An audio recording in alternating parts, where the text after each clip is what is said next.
में चुनाव लड़ने के लिए उम्मीदवारों को अपनी संपत्तियों का ऑडिट करवाना पड़ता था।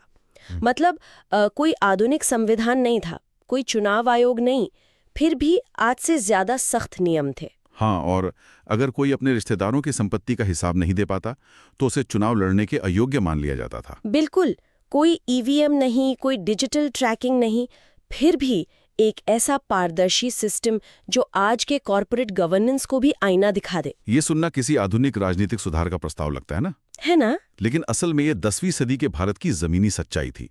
हम अक्सर इतिहास को केवल क्रमिक घटनाओं या फिर राजाओं और युद्धों की एक सूखी सूची मान लेते हैं। हाँ, जो कि बहुत बोरिंग लगता है कभी कभी। एकदम। लेकिन डॉक्टर आशुतोष द्वारा संकलित ऐतिहासिक नोट्स का यह खजाना जब हम गहराई से खंगालते हैं तो वो सपाट टाइम टेबल अचानक से एक धड़कते हुए 3D मैप में बदल जाता है। बिल्कुल सही कहा। तो आज के इस डीप डाइव में हमारी चर्चा का केंद्र दक्षिण भारत के 3 महान राजवंश हैं, पल्लव, चोल और राष्ट्रकूट।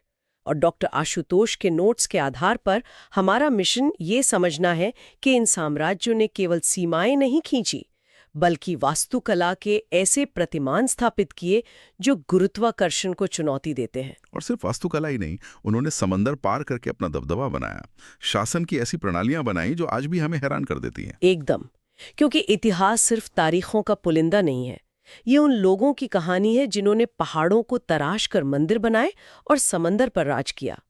तो चलिए इसे थोड़ा विस्तार से समझते हैं। सबसे पहले ये बताइए कि आखिर ये पल्लव वंश का उदय कैसे हुआ और उनकी ताकत का असली राज क्या था? देखिए, अगर हम इसे व्यापक संदर्भ में देखें तो पल्लव वंश की शुरुआत दक्षिण भारत के राजनीतिक परिदृश्य में एक बहुत बड़े बदलाव का प्रतीक थी। नोट्स के अनुसार इस वंश के संस्थापक सिंह विष्णु थे। अच्छा। हाँ, और उन्होंने अपनी राजधानी कांची में स्थापित की, जिसे आज हम तमिलनाडु के कांचीपुरम के रूप में जानते हैं। लेकिन असली कहानी तब शुरू होती है जब हम सत्ता और संस्कृति के एकीकरण को देखते हैं। मतलब सिंह विष्णु के बाद राजा महेंद्र वर्मन प्रथम आए। और यहीं से पल्लवों की पहचान एक सांस्कृतिक शक्ति के रूप में बनने लगी, है ना? बिल्कुल। महेंद्र वर्मन प्रथम का नाम आते ही एक बहुत ही दिलचस्प बात सामने आती है। मैंने पढ़ा था कि उन्होंने मत्त विलास प्रहसन नामक एक नाटक की रचना की थी।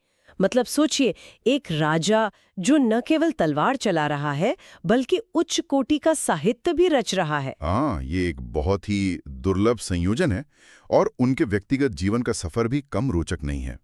वे शुरुआत में जैन धर्म के अनुयायी थे। अच्छा, जैन धर्म? हाँ, लेकिन बाद में तमिल संत अप्पर के प्रभाव में आकर वे शैव बन गए। ये धर्म परिवर्तन केवल एक व्यक्तिगत आस्था का विषय तो नहीं रहा होगा। मुझे लगता है इसके पीछे कोई बड़ी राजनीतिक रणनीति रही होगी। आप बिल्कुल सही दिशा में सोच रही हैं। प्राचीन भारत में राजा का धर्म अक्सर राज्य की सांस्कृतिक और कूटनीतिक दिशा तय करता था। महेंद्र वर्मन का शैव धर्म अपनाना उस क्षेत्र में शैव संप्रदाय को एक मजबूत आधार देने वाला कदम था। क्योंकि ये वो समय था जब भक्ति आंदोलन दक्षिण भारत में अपनी जड़ें जमा रहा था। एकदम सही। राजा का सीधा संरक्षण मिलने से कला, मंदिर निर्माण और साहित्य को एक नई ऊर्जा मिली। इससे राजा को जनता का भारी समर्थन भी मिला, क्योंकि वो सीधे तौर पे जनभावनाओं से जुड़ गए थे। और अगर हम वास्तुकला की बात करें तो उनके उत्तराधिकारी राजा नरसिंह वर्मन प्रथम ने तो जैसे पत्थर से चमत्कार ही कर दिया। महाबलीपुरम के उन एकाश्म मंदिरों के बारे में सोचिए, जिन्हें हम रथ कहते हैं। हाँ, वो वास्तुकला का एक अद्भुत नमूना है। मैं तो इसकी कल्पना कुछ इस तरह करती हूँ जैसे आज की आधुनिक 3D प्रिंटिंग होती है, जहाँ एक के ऊपर एक परत चढ़ाई जाती है। लेकिन वहाँ प्रक्रिया बिल्कुल उल्टी थी। उल्टी कैसे? मतलब वहाँ कोई मशीन नहीं थी, कोई ईंटें नहीं थी। कारीगरों ने एक ही विशालकाय चट्टान को ऊपर से नीचे तक तराशा और पूरा मंदिर निकाल दिया। ये एक बहुत ही सटीक और महत्वपूर्ण तुलना है। देखिए, मोनोलिथिक या एकाश्म वास्तुकला बहुत ही निर्मम होती है। इसमें गलती की कोई गुंजाइश नहीं होती। जरा उस मानसिक दबाव की कल्पना कीजिए। उफ, सच में। एक मूर्तिकार महीनों से एक विशाल चट्टान को काट रहा है। अगर उसके हथौड़े की एक गलत चोट से खंभे का एक हिस्सा टूट जाए तो उसे वापस चिपकाने का कोई विकल्प नहीं था। पूरी का पूरी चट्टान बेकार हो जाती। मतलब ये कोई इमारत बनाने की प्रक्रिया नहीं थी, बल्कि एक ही चट्टान में से मंदिर को मुक्त करने की कला थी। बिल्कुल। सच में रोंगटे खड़े कर देने वाला काम है। और ये सिर्फ कला का प्रदर्शन नहीं था, ये शक्ति का प्रदर्शन था। नोट्स में नरसिंह वर्मन प्रथम की वातापीकोंड और महामल्ल जैसी भव्य उपाधियों का जिक्र है। हाँ, ये उपाधियां बहुत महत्वपूर्ण हैं। अक्सर हम इन उपाधियों को बस रट लेते हैं, लेकिन वातापीकोंड का मतलब है वातापी को जीतने वाला, और वातापी उनके कट्टर दुश्मन चालुक्यों की राजधानी थी। बिल्कुल। ये ऐसा है जैसे कोई आधुनिक देश अपने दुश्मन देश की राजधानी पर कब्जा करके वहां अपना झंडा गाड़ दे और फिर उसी नाम से खुद को पुकारें। ये एक बहुत बड़ा जियोपॉलिटिकल मैसेज था। एकदम सही कहा आपने। और महामल का अर्थ ही महान योद्धा होता है। इसी नाम पर उस जगह का नाम मामल्लोपुरम पड़ा, जिसे आज हम महाबलीपुरम कहते हैं। अरे वाह, तो ये कनेक्शन है। जी। और शक्ति और कूटनीति के इस दौर में ही प्रसिद्ध चीनी यात्री वेनसांग काची आए थे। सुदूर चीन से एक विद्वान का वहां ज्ञान और संस्कृति की खोज में आना ये साबित करता है कि पल्लवों की राजधानी उस समय शिक्षा और व्यापार का एक प्रमुख वैश्विक केंद्र बन चुकी थी। वाव! इसके बाद सत्ता परमेश्वर वर्मन प्रथम के हाथों में आई। उन्होंने भी लोकादित्य, एकमल और रणजय जैसी उपाधियां लीं और मामल्लपुरम में गणेश मंदिर बनवाया। हाँ, लेकिन वास्तुकला में असली क्रांति तो तब आई जब नरसिंह वर्मन द्वितीय का दौर आया। ये अरबों के आक्रमण का समय था। उत्तर भारत में भारी उथल-पुथल थी। लेकिन दक्षिण में पल्लव कुछ ऐसा कर रहे थे जिसने वास्तुकला का व्याकरण ही बदल दिया। बिल्कुल। यहाँ सबसे आकर्षक बात यह है कि नरसिंह वर्मन द्वितीय के समय पल्लवों ने वास्तुकला की तकनीक में एक बुनियादी बदलाव किया। उन्होंने कांची का कैलाशनाथ मंदिर बनवाया, जिसे राज सिद्धेश्वर मंदिर भी कहा जाता है। और महाबलीपुरम का शोर मंदिर भी तो उन्हीं के समय का है ना? हाँ, एकदम। और ये कोई एकाश्मी या चट्टान काटकर बनाए गए मंदिर नहीं थे। यहीं से असली द्रविड़ स्थापत्य कला की शुरुआत हुई। अच्छा, तो यहाँ से स्ट्रक्चरल मंदिर बनने शुरू हुए। जी, जहाँ पत्थरों के अलग अलग ब्लॉकों को काटकर उन्हें एक के ऊपर एक रखकर भव्य संरचनाएं बनाई जाने लगी। ये तकनीक ज्यादा लचीली थी और इससे कहीं ज्यादा बड़े और ऊंचे मंदिर बनाए जा सकते थे। यानी उन्होंने एक ही पत्थर को तराशने की सीमा को तोड़कर अलग अलग पत्थरों को जोड़कर आसमान छूने की शुरुआत की। बिल्कुल सही। लेकिन पल्लवों की शानदार विरासत के बावजूद एक बात है, सत्ता कभी स्थायी नहीं होती। एक सवाल जो मेरे दिमाग में बार बार आता है कि जब पल्लव इतने शक्तिशाली थे, उनके पास इतनी बेहतरीन इंजीनियरिंग और कूटनीति थी, तो उनका अंत कैसे हुआ और चोलों ने उनकी जगह कैसे ले ली? देखिए, इतिहास में सत्ता का हस्तांतरण कभी अचानक नहीं होता। जब कोई साम्राज्य अपने चरम पर पहुंचता है तो उसके भीतर ही कई महत्वाकांक्षी सामंत या अधीनस्थ शासक उभरने लगते हैं। अंदरूनी बगावत। हाँ, पल्लव वंश के अंतिम दिनों में उनकी पकड़ कमजोर हो रही थी। इसी वैक्यूम का फायदा चोल वंश के संस्थापक विजयालय ने उठाया। 850 ईस्वी के आसपास उन्होंने तंजाई यानी तंजौर पर कब्जा कर उसे अपनी राजधानी बनाया। लेकिन पल्लवों को पूरी तरह से खत्म किसने किया? पल्लवों पर अंतिम और निर्णायक विजय प्राप्त करने का श्रेय आदित्य प्रथम को जाता है। और आदित्य प्रथम ने पल्लवों को हराकर एक स्वतंत्र चोल राज्य की स्थापना की और कोदंडराम की उपाधि धारण की। अब चोल सत्ता के केंद्र में थे। वैसे तंजौर का नाम आते ही मुझे इसके मुख्य वास्तुकार की याद आती है, कुंजरम मल्लन राजराज पेरुथच्चन। बिल्कुल, उनका नाम बहुत सम्मान से लिया जाता है। हाँ, इतिहास अक्सर राजाओं को याद रखता है, लेकिन इस शिल्पकार का नाम इतिहास में दर्ज होना ये बताता है कि चोल साम्राज्य में वास्तुकला और इंजीनियरिंग को कितना ऊंचा दर्जा प्राप्त था। ये चोलों की बहुत बड़ी खूबी थी। वे केवल युद्ध लड़ने वाले राजा नहीं थे, वे बेहतरीन प्रशासक और रणनीतिकार भी थे। राजराज प्रथम के शासनकाल को ही ले लीजिए। हाँ, उनके बारे में तो बहुत किस्से हैं। चोल शासक बेहद महत्वाकांक्षी थे। वे समझ गए थे कि अगर उन्हें व्यापार और सत्ता पर नियंत्रण रखना है तो उन्हें जमीन के साथ साथ समंदर पर भी राज करना होगा। यह बात सच में बहुत दिलचस्प हो जाती है। मतलब जब हम प्राचीन भारतीय राजाओं की बात करते हैं तो हमारे दिमाग में घोड़ों और हाथियों पर सवार सेनाओं की तस्वीर आती है जो महाद्वीप की भौगोलिक सीमाओं के भीतर ही युद्ध कर रहे हैं। साधारणतः ऐसा ही होता था। लेकिन 10वीं और 11वीं सदी में एक भारतीय राजा अपनी एक विशाल नौसेना तैयार करता है, समंदर पार करता है और श्रीलंका पर आक्रमण कर देता है। ये उस समय के हिसाब से लॉजिस्टिक्स और इंजीनियरिंग का एक अविश्वसनीय कारनामा है। बिना शक। मतलब लकड़ी के जहाजों पर हाथियों, घोड़ों और हजारों सैनिकों को समंदर के पार ले जाना, बाप रे, ये कोई मामूली बात नहीं थी। बिल्कुल भी नहीं। राजराज प्रथम का श्रीलंका पर आक्रमण एक मास्टर स्ट्रोक था। डॉक्टर आशुतोष के नोट्स स्पष्ट करते हैं कि राजराज प्रथम के इस नौसैनिक हमले से श्रीलंका के राजा महिम पंचम इतने खौफजदा हो गए थे कि उन्हें अपनी राजधानी छोड़कर भागना पड़ा। अच्छा, भागकर कहाँ गए? उन्होंने श्रीलंका के दक्षिणी जिले रोहण में जाकर शरण ली। ये केवल एक सैन्य विजय नहीं थी, बल्कि हिंद महासागर के व्यापारिक मार्गों पर कब्जा करने की एक सोची समझी रणनीति थी। और इस नौसैनिक विस्तार को उनके बेटे राजेंद्र प्रथम ने तो एक नए ही स्तर पर पहुंचा दिया। हाँ, राजेंद्र प्रथम के समय चोल साम्राज्य का सबसे अधिक विस्तार हुआ। उन्होंने दक्षिण पूर्व एशिया तक अपने समुद्री अभियान चलाए, लेकिन सिर्फ समंदर ही नहीं, उन्होंने उत्तर भारत की ओर भी एक बड़ा अभियान चलाया और बंगाल के पाल शासक महिपाल को हरा दिया। बिल्कुल, इस विजय के बाद ही उन्होंने गंगेकोंड चोल की प्रतिष्ठित उपाधि धारण की थी, जिसका मतलब है गंगा के क्षेत्र को जीतने वाला चोल। ये एक तरह से ये बताने का तरीका था कि चोलों की शक्ति केवल दक्षिण तक सीमित नहीं है, बल्कि पूरे भारतवर्ष पर उनका प्रभाव है। इस साम्राज्यवादी विस्तार के साथ साथ चोलों ने धर्म और कला को भी नई ऊंचाइयां दी।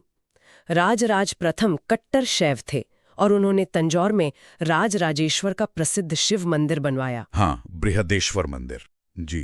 लेकिन हमें यह भी समझना होगा कि धर्म अक्सर राज्य की सत्ता का एक साधन भी होता था। जहां अगाध आस्था थी, वहीं राजनीतिक तनाव भी थे। हाँ, इस धार्मिक और राजनीतिक टकराव का एक बहुत ही स्पष्ट उदाहरण कुलोत्तुंग द्वितीय के शासनकाल में देखने को मिलता है। इतिहास में हमेशा शांति और सहिष्णुता नहीं होती। बिल्कुल नहीं। नोट्स में एक बहुत ही रोचक और कुछ हद तक चौंकाने वाली घटना का जिक्र है। कुलोत्तुंग द्वितीय ने चिदम्बरम मंदिर में स्थित भगवान गोविंद राज की मूर्ति को समुद्र में फेंकवा दिया था। हाँ, जो विष्णु का एक रूप है। ये तो सीधे सीधे दर्शाता है कि सत्ता और धार्मिक संप्रदायों के बीच वर्चस्व की कितनी गहरी लड़ाई चल रही थी। ये घटना सच में बहुत कुछ कहती है। ये सिर्फ एक राजा की सनक नहीं थी, बल्कि ये शैव और वैष्णव संप्रदायों के बीच बढ़ते राजनीतिक तनाव का चरम था। लेकिन देखिए, समाज में हमेशा संतुलन बनाने वाली शक्तियां भी मौजूद होती हैं।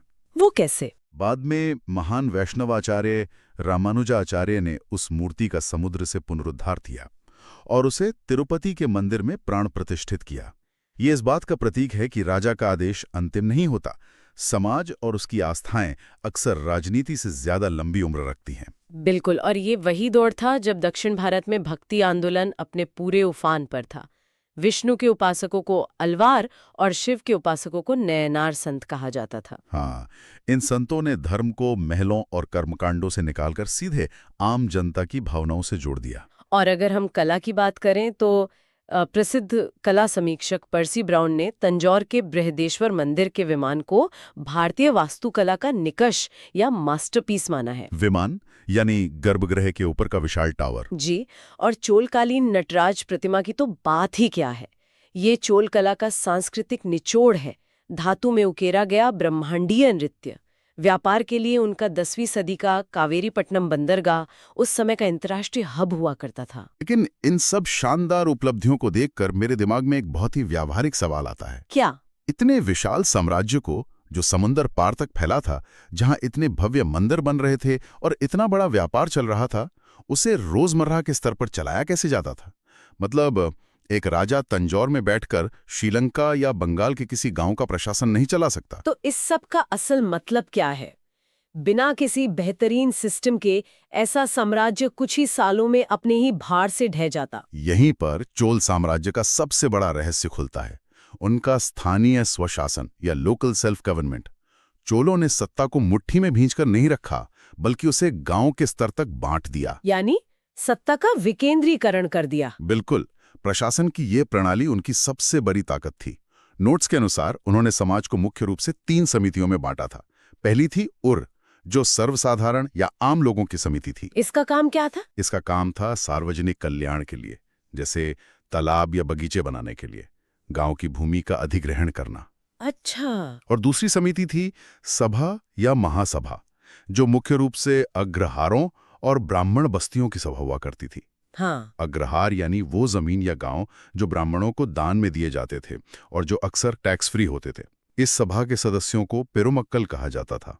और तीसरी समिति थी नगरम, जो व्यापारियों की सभा थी, एक तरह का चेंबर ऑफ कॉमर्स कह सकते हैं। बिल्कुल सही। लेकिन रुकिए, जब हम इस स्वशासन की बात कर रहे हैं तो मुझे थोड़ा संदेह होता है, क्या ये वाकई आधुनिक अर्थों में एक लोकतंत्र था, या ये सिर्फ समाज के उच्च वर्ग यानी जमींदारों, ब्राह्मणों और व्यापारियों तक सीमित एक एलीट क्लब था? और सभा के अधिकारों के बीच की खाई तो बहुत गहरी दिखती है। ये स्वशासन तो था, लेकिन शायद सबके लिए नहीं। आपका ये ऑब्जर्वेशन बिल्कुल सटीक है। हमें इसे आज के यूनिवर्सल एडल्ट फ्रेंचाइज या सार्वभौमिक मताधिकार के चश्मे से नहीं देखना चाहिए।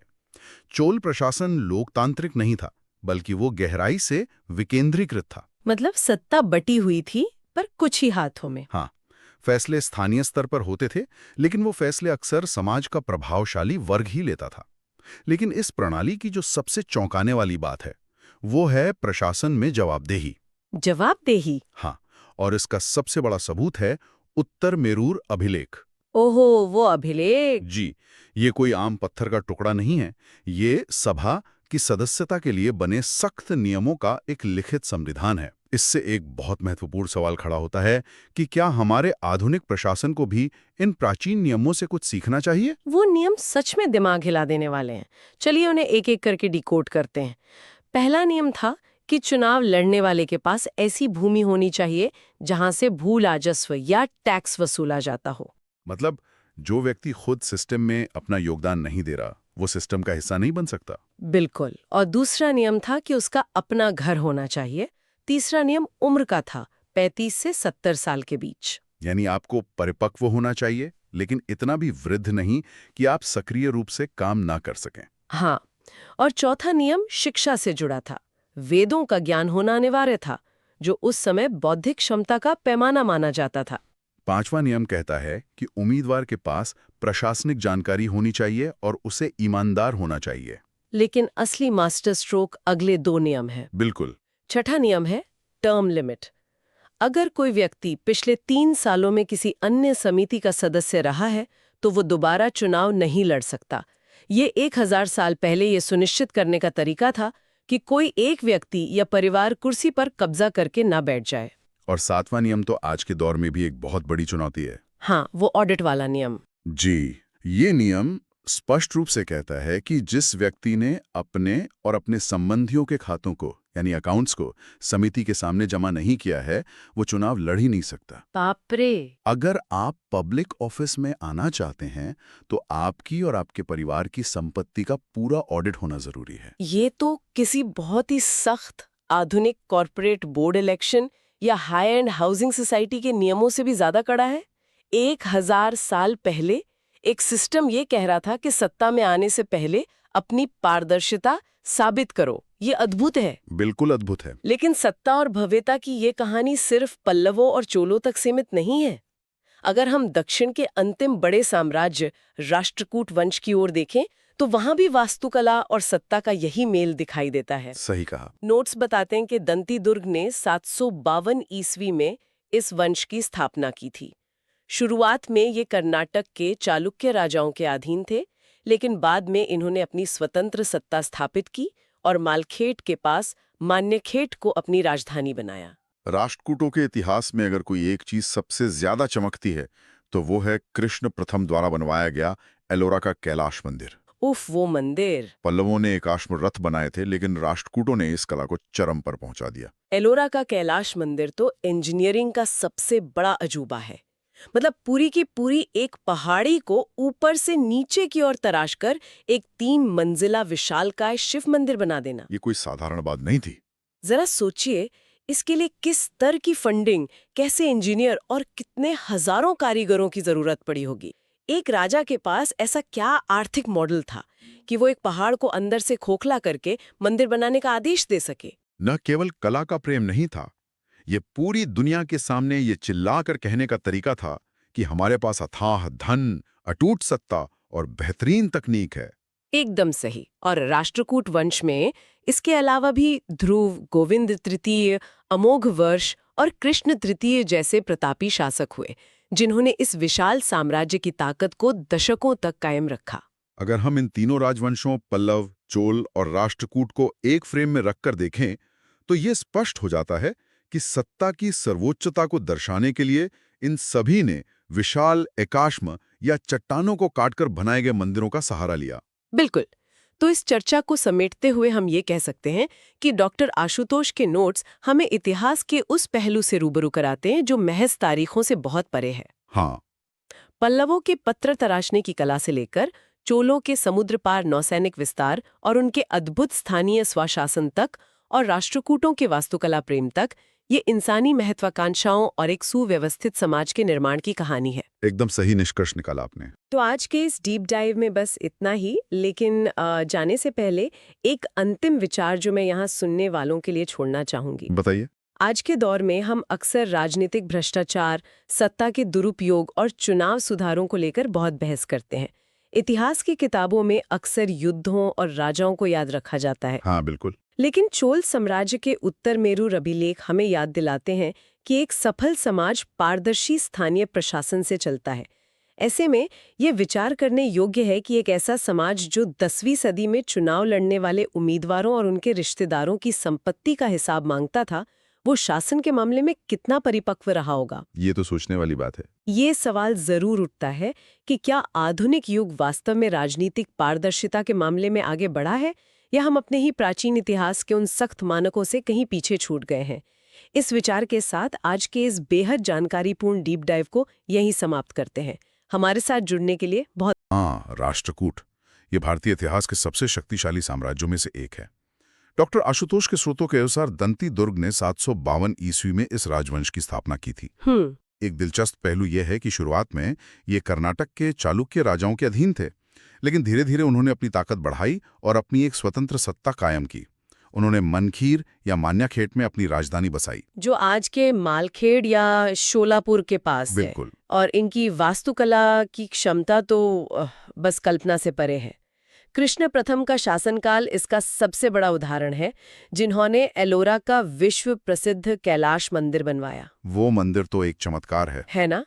स्रोतों में मौजूद इस मंदिर की तस्वीरें देखकर ही रोंगटे खड़े हो जाते हैं। मैंने इसे समझने के लिए एक उपमा सोची है। बताइए। ये किसी आधुनिक इमारत के निर्माण जैसा नहीं है, बल्कि ये प्राचीन काल की रिवर्स 3D प्रिंटिंग का एक जीता जागता सबूत है। रिवर्स 3D प्रिंटिंग ये वास्तुकला की उस जटिल तकनीक को समझाने का एक बहुत ही सटीक तरीका है। इसे ऐसे समझते हैं, जब हम कोई इमारत बनाते हैं तो हम नींव खोदते हैं, ईंट पर ईंट रखते हैं और नीचे से ऊपर की ओर जाते हैं। हाँ, सामान्य निर्माण ऐसे ही होता है। 3D प्रिंटिंग में भी लेयर बाय लेयर सामग्री जोड़ी जाती है, और अगर कोई गलती हो जाए तो आप उसे तोड़कर दोबारा बना सकते हैं। लेकिन कैलाश मंदिर का निर्माण ऐसे नहीं हुआ था। उन्होंने एक पूरी की पूरी विशाल चट्टान को चुना और उसे ऊपर से नीचे की तरफ तराशना शुरू किया। ऊपर से नीचे? हाँ, उन्होंने पत्थर जोड़े नहीं, बल्कि फालतू पत्थर को काटकर हटा दिया और अंदर से एक पूरा का पूरा 2 मंजिला मंदिर प्रकट हो गया। इसमें कोई कंट्रोल Z या अंडू बटन नहीं था। बिल्कुल नहीं। अगर छेनी की एक चोट भी गलत लग गई तो पूरा का पूरा खंभा या मूर्ति हमेशा के लिए बर्बाद। और ये कोई छोटा मोटा काम नहीं था। इस प्रक्रिया में अनुमानित रूप से लाखों टन ठोस चट्टान को काटकर बाहर निकाला गया था। बाप रे! ये न केवल इंजीनियरिंग का चमत्कार है, बल्कि ये उस काल के योजनाकारों की दूरदृष्टि को भी दर्शाता है। उन्हें चट्टान का पहला टुकड़ा काटने से पहले ही पूरे मंदिर का 3D मॉडल अपने दिमाग में पूरी तरह से स्पष्ट रखना पड़ा होगा। सच में ये अद्भुत है। और एलोरा का ये क्षेत्र केवल वास्तुकला के लिए ही नहीं, बल्कि एक और बहुत महत्वपूर्ण कारण से ऐतिहासिक है। हाँ, और वो है धार्मिक सद्भाव। स्रोतों में एलोरा की 34 गुफाओं का जो विवरण दिया गया है वो बहुत कुछ कहता है। गुफा संख्या 1 से 12 तक बौद्ध धर्म से संबंधित है। 13 से 29 तक हिंदू गुफाएं हैं, जिनमें स्वयं कैलाश मंदिर भी शामिल है, और 30 से 34 तक जैन गुफाएं हैं। यहाँ ये समझना जरूरी है कि ये केवल पत्थरों का समूह नहीं है, ये उस समाज की मानसिकता का प्रतिबिंब है। बिल्कुल। जरा सोचिए, एक ही घाटी में, एक ही चट्टान श्रृंखला पर बौद्ध भिक्षु, हिंदू पुजारी और जैन मुनि एक साथ कंधे से कंधा मिलाकर अपने अपने आस्था के केंद्रों को तराश रहे थे। अब नोट्स में कुछ विशेष गुफाओं का भी उल्लेख है, जैसे गुफा संख्या 10, जिसे विश्वकर्मा गुफा कहा जाता है, जो एक बहुत ही प्रसिद्ध बौद्ध चैत्य है। हाँ, विश्वकर्मा गुफा। और हिंदू गुफाओं में से गुफा 15 में भगवान विष्णु को नरसिंह अवतार, यानी आधे मनुष्य और आधे सिंह के रूप में बहुत ही आक्रामक और जीवंत रूप में उकेरा गया है। यहाँ चैत्य शब्द को समझना भी जरूरी है। हाँ, वो क्या होता है? बौद्ध वास्तुकला में चैत्य एक प्रार्थना कक्ष या हॉल होता है, जिसके अंत में आमतौर पर एक स्तूप रखा होता है जहां भिक्षु ध्यान और प्रार्थना करते हैं। अच्छा। और यह धार्मिक सहिष्णुता केवल वास्तुकला तक सीमित नहीं थी। राष्ट्रकूट शासक स्वयं शैव, वैष्णव और शाक्त संप्रदायों के साथ साथ जैन धर्म को भी संरक्षण देते थे। शाक्त संप्रदाय वे हैं जो देवी या दिव्य स्त्री शक्ति की उपासना करते हैं। इतना ही नहीं, उन्होंने तो मुस्लिम व्यापारियों को अपने राज्य में बसने और इस्लाम का प्रचार करने की भी अनुमति दे रखी थी। और यही वो बिंदु है जो एक साम्राज्य को महान बनाता है। वे समझ चुके थे कि एक सुरक्षित और सहिष्णु समाज ही आर्थिक समृद्धि ला सकता है। बिल्कुल, व्यापार के लिए शांति जरूरी है। अलग अलग संस्कृतियों के व्यापारियों और विद्वानों का आना जाना राज्य की अर्थव्यवस्था को मजबूत कर रहा था। वैसे एक दिलचस्प ऐतिहासिक तथ्य ये भी है कि 17वीं शताब्दी में एक फ्रांसीसी यात्री थेवेनाट ने इन गुफाओं का दौरा किया था। अच्छा, थेवेनाट ने? हाँ, और बाहरी दुनिया के लिए इनका पहला विस्तृत उल्लेख उसी ने किया था। ये सोचना ही कितना अद्भुत है कि उन गुफाओं ने कितनी सदियों का सफर तय किया है। लेकिन इतिहास में एक विरोधाभास हमेशा देखने को मिलता है। कैसा विरोधाभास? एक तरफ ये राजा धर्म, कला और सहिष्णुता के इतने बड़े केंद्र बना रहे थे, और दूसरी तरफ वे अत्यंत महत्वाकांक्षी योद्धा भी थे। खून खराबा और सत्ता की भूख भी उनके शासन का एक मुख्य हिस्सा थी। सत्ता का ये दोहरा चरित्र हर युग में रहा है, और इसी महत्वाकांक्षा ने उत्तर भारत में एक ऐसे महायुद्ध को जन्म दिया जो सदियों तक चला। हाँ, जिसे इतिहास में त्रिपक्षीय संघर्ष या ट्राइपार्टाइट स्ट्रगल के नाम से जाना जाता है। ये प्राचीन भारत का एक तरह का गेम ऑफ थ्रोन्स था। लेकिन ये सिर्फ एक सिंहासन के लिए नहीं, बल्कि एक पूरे शहर के लिए था। कन्नौज। बिल्कुल, कन्नौज। राष्ट्रकूट वंश के पहले शासक ध्रुव ने दक्षिण से उत्तर की ओर एक लंबा सैन्य अभियान किया और इस त्रिपक्षीय संघर्ष में हिस्सा लिया। उसने गुर्जर प्रतिहार नरेश वत्सराज और पाल नरेश धर्मपाल दोनों को बुरी तरह हरा दिया। इस संघर्ष की जड़ में कन्नौज की भौगोलिक और राजनीतिक अहमियत छिपी थी। यही मेरा सवाल है। कन्नौज में ऐसा क्या खास था? इतने शक्तिशाली साम्राज्य, मतलब एक पूरब से, एक पश्चिम से और एक दक्षिण से, सबके सब अपना खजाना और अपनी सेनाएं सिर्फ एक शहर के लिए क्यों दांव पर लगा रहे थे? इसके दो मुख्य कारण थे। पहला था भूगोल। कन्नौज गंगा के विशाल और बेहद उपजाऊ दोआब क्षेत्र के बिल्कुल बीच में बसा था। जो कन्नौज को नियंत्रित करता, वो पूरे उत्तर भारत के कृषि संसाधनों और व्यापारिक मार्गों को नियंत्रित करता। तो मतलब पैसा और खाना का मतलब था खुद को पूरे आर्यव्रत का सार्वभौम सम्राट घोषित करना। ये महज जमीन का टुकड़ा नहीं, बल्कि अमर संप्रभुता का सबसे बड़ा मुकुट था। ये बहुत ही दिलचस्प है। लेकिन इस पूरे संघर्ष में पाल राजवंश का रुख मुझे सबसे ज्यादा चौंकाता है। वो कैसे? गोपाल ने 750 में इस वंश की स्थापना की थी, जिसकी राजधानी मुंगेर थी। ये लोग बौद्ध धर्म के अनुयायी थे। अब एक तरफ तो पाल वंश के राजा, विशेषकर धर्मपाल, कन्नौज पर कब्जा करने के लिए इस खूनी त्रिपक्षीय संघर्ष का अहम हिस्सा थे, लेकिन ठीक उसी समय वे कुछ ऐसा कर रहे थे जो युद्ध की मानसिकता के बिल्कुल उलट था। अब विश्वविद्यालयों की बात कर रही हैं? हाँ, वे बड़े बड़े विश्वविद्यालयों की स्थापना कर रहे थे। बिल्कुल। गोपाल ने प्रसिद्ध ओदंतपुरी विश्वविद्यालय की स्थापना की, और उनके बाद धर्मपाल ने विक्रमशिला विश्वविद्यालय की नींव रखी, जो बहुत बड़ा केंद्र बना। हाँ, ये आगे चलकर शिक्षा का एक बहुत बड़ा अंतर्राष्ट्रीय केंद्र बना। ये एक बहुत ही अजीब विरोधाभास है ना। राजा एक हाथ से तलवार चला रहे थे और दूसरे हाथ से शिक्षा के बड़े केंद्र खड़े कर रहे थे। ऐसा क्यों? इसे आज की भू राजनीति या जियोपॉलिटिक्स के नजरिए से समझा जा सकता है। कोई भी साम्राज्य केवल सैन्य शक्ति यानी हार्ड पावर के दम पर लंबे समय तक नहीं टिक सकता। उससे सॉफ्ट पावर भी चाहिए। बिल्कुल, सांस्कृतिक और बौद्धिक प्रभाव की भी जरूरत होती है। विक्रमशिला और ओदंतपुरी जैसे विश्वविद्यालय पूरे एशिया से विद्वानों को आकर्षित करते थे। हाँ। जब तिब्बत या दक्षिण पूर्व एशिया का कोई विद्वान इन विश्वविद्यालयों से पढ़ के वापस लौटता था, तो वो अपने साथ केवल ज्ञान नहीं, बल्कि पाल साम्राज्य की महानता और उनकी बौद्धिक श्रेष्ठता की कहानियां भी ले जाता था। वाह! ये युद्ध के मैदान से बाहर अपने साम्राज्य का प्रभाव बढ़ाने का एक बहुत ही परिष्कृत तरीका था। क्या बात है! मतलब वास्तुकला, स्थानीय चुनाव, शिक्षा और युद्ध, ये सभी सत्ता के अलग अलग रूप थे। बिल्कुल। लेकिन जैसा कि इतिहास का नियम है, सत्ता कभी एक जगह नहीं टिकती, और ये बात राष्ट्रकूटों से बेहतर कौन जान सकता है। नोट्स में बताया गया है कि राष्ट्रकूटों ने अपनी शुरुआत जिन चालुक्य राजाओं के अधीन एक सामंत के रूप में की थी, बाद में उन्होंने उन्हीं चालुक्यों को सत्ता से उखाड़ फेंका। हाँ, लेकिन चालुक्य राजवंश की कहानी एक बार खत्म होकर फिर से शुरू होती है। अच्छा। ये वंश मुख्य रूप से 2 बड़े चरणों में देखा जाता है। पहले थे वातापी के चालुक्य। इस वंश की स्थापना जयसिंह ने की थी और इनकी राजधानी वातापी थी, जिसे आज हम बीजापुर के पास बदामी के नाम से जानते हैं। और इसी वंश में राजा पुलकेशिन द्वितीय का जन्म हुआ, जो अपने समय के सबसे प्रतापी राजा थे। बिल्कुल, बहुत शक्तिशाली। उनके पराक्रम का अंदाजा ऐसी बात से लगाया जा सकता है कि उन्होंने उत्तर भारत के सबसे शक्तिशाली शासक हर्षवर्धन को नर्मदा नदी के तट पर रोक दिया था और उन्हें युद्ध में हरा दिया। बहुत बड़ी बात थी ये। हाँ, इस ऐतिहासिक जीत के बाद पुलकेशिन द्वितीय ने परमेश्वर और दक्षिणापथेश्वर जैसी बड़ी-बड़ी उपाधियां धारण की। लेकिन इतिहास बहुत निर्मम होता है। सत्ता का घमंड अक्सर पतन का कारण बनता है। जिस पुलकेशिन द्वितीय ने अजेय माने जाने वाले हर्षवर्धन को हराया था, उसे पल्लव वंश के शासक नरसिंहवर्मन प्रथम ने लगभग 642 ईस्वी में एक भयानक युद्ध में हरा दिया। बाप रे। नरसिंहवर्मन ने न केवल चालुक्यों की राजधानी बादामी पर कब्जा किया, बल्कि ओह वातापीकोंड यानी वातापी को जीतने वाले की उपाधि भी ली। माना जाता है कि इसी युद्ध में लड़ते हुए पुलकेशिन द्वितीय की मृत्यु हो गई। ये सुनकर एक अजीब सी सिहरन होती है। ओ, एक दिन आप परमेश्वर हैं, पूरे दक्षिण भारत के स्वामी, और अगले ही पल आपकी राजधानी जल रही है और आपका साम्राज्य बिखर गया। यही सत्ता की कड़वी सच्चाई थी।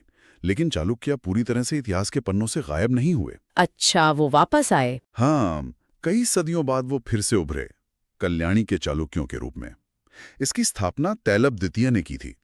बाद में उनके एक राजा सोमेश्वर प्रथम ने राजधानी को मान्यखेट से हटाकर कल्याणी शिफ्ट कर दिया। लेकिन इस दूसरे दौर में चालुक्य वंश का सबसे बड़ा योगदान युद्ध के मैदान में नहीं, बल्कि साहित्य और कानून के क्षेत्र में था। विशेष रूप से राजा विक्रमादित्य छठे के शासनकाल में। अरे हाँ, डॉक्टर आशुतोष के स्रोतों में एक बहुत ही खास किताब के कवर का चित्र भी शामिल है। वो पीले रंग वाली किताब? हाँ, बिल्कुल। यह पीले रंग की एक पुस्तक है जिस पर संस्कृत और हिंदी में व्याख्या लिखी है। यह किताब है विक्रमांक देवचरितम, जिसे महान विद्वान विल्हण ने लिखा था। सही कहा। यह ग्रंथ राजा विक्रमादित्य छठे के पूरे जीवन और उनके समय के समाज पर बहुत गहरी रोशनी डालता है। विल्हण का काम साहित्य के लिए महत्वपूर्ण था, लेकिन उसी दरबार में एक और ऐसे विद्वान थे जिनका काम आने वाली कई सदियों तक भारतीय समाज की नींव बनने वाला था। वो कौन थे? उनका नाम था विज्ञानेश्वर। उन्होंने मिताक्षरा नामक एक महान हिंदू विधि ग्रंथ की रचना की, जो मूल रूप से याज्ञवल्क्य स्मृति पर एक विस्तृत कानूनी व्याख्या थी। ये हिस्सा मुझे सबसे ज्यादा सोचने पर मजबूर करता है। वो क्यों? जरा इस विषमता को देखिए। पुलकेशिन द्वितीय और हर्षवर्धन के बीच का वो भयंकर युद्ध, या फिर कन्नौज के लिए लड़ा गया वो खूनी त्रिपक्षीय संघर्ष। आज उन साम्राज्यों की सीमाएं कहाँ थीं, ये सिर्फ इतिहास के शोधार्थियों को पता है। सच है। उनकी तलवारें जंग खाकर मिट्टी में मिल चुकी हैं। लेकिन विज्ञानेश्वर की वो कानूनी किताब, वो मिताक्षरा, उस ग्रंथ ने सदियों तक, यहाँ तक कि आधुनिक भारत में भी उत्तराधिकार, संपत्ति के बंटवारे और पारिवारिक कानूनों का आधार तय किया। यही इतिहास का सबसे बड़ा सबक है। राजा ये सोचते हैं कि वे अपनी तलवारों और अपनी जीती हुई जमीनों से अमर हो जाएंगे, लेकिन अंततः जो चीजें समय की कसौटी पर खरी उतरती हैं, वे हैं संस्थाएं, विचार और कानून। बिल्कुल सही। चाहे वो उत्तरी मेरूर के गांव के पारदर्शी चुनाव नियम हों, जो आज भी हमें जवाबदेही का महत्व समझाते हैं, या फिर एलोरा के चट्टानों को काटकर बनाए गए मंदिर, जो मानवीय संकल्प का प्रतीक हैं, या फिर विज्ञानेश्वर का कानूनी ढांचा। तो आज इन स्रोतों के इस विस्तृत विश्लेषण से एक बात बहुत स्पष्ट हो जाती है। जब हम प्राचीन भारत की बात करते हैं, तो हमें केवल सोने की चिड़िया या महान युद्धों की धुंधली तस्वीरें नहीं देखनी चाहिए। हमें एक ऐसे समाज को देखना चाहिए जो बहुत ही तार्किक था, एक ऐसा समाज जो एक ही समय में सत्ता का विकेंद्रीकरण भी कर रहा था और विशाल साम्राज्य भी चला रहा था। हाँ। जो भयानक युद्ध भी लड़ रहा था और दुनिया के सबसे बड़े विश्वविद्यालय भी बना रहा था। बिल्कुल। इन ऐतिहासिक साक्ष्यों का सबसे बड़ा महत्व यही है कि ये हमें हमारे पूर्वजों के सोचने की प्रक्रिया, मतलब उनके क्यों और कैसे से जोड़ते हैं। और इसी बात के साथ ये चर्चा हमें एक बहुत ही गहरे और शायद थोड़े बेचैन करने वाले विचार के साथ छोड़ जाती है। वो क्या? तिरमेरूर उन लोगों ने अपने नियम ठोस पत्थरों पर उकेरे, जो आज 1000 साल बाद भी हमारे सामने खड़े हैं। एलोरा के कारीगरों ने पूरी की पूरी पहाड़ी को तराश कर अपनी कला को हमेशा के लिए अमर कर दिया। विज्ञानेश्वर ने अपने कानून भोजपत्रों और बाद में कागज पर ऐसे लिखे कि वे सदियों तक जीवित रहे। सही बात है। लेकिन आज हमारे पास दुनिया भर की जानकारी है, पर हमारी पूरी सभ्यता क्लाउड में, यानी अदृश्य डिजिटल सर्वर पर टिकी है। अरे हाँ। सोचने वाली बात यह है कि आज से 1000 या 2000 साल बाद जब भविष्य के इतिहासकार हमारे इस दौर का अध्ययन करेंगे, तो क्या उन्हें कोई ऐसा डिजिटल शिलालेख या भौतिक ढांचा मिलेगा जो हमारी समाज की प्राथमिकताओं और हमारे मूल्यों को समझा सके? ये तो बहुत गहरा सवाल है। क्या हमारी सर्वर फाइल्स उन पत्थरों की तरह समय की मार झेल पाएंगी? ये एक ऐसा सवाल है जिस पर हम सभी को जरूर विचार करना चाहिए।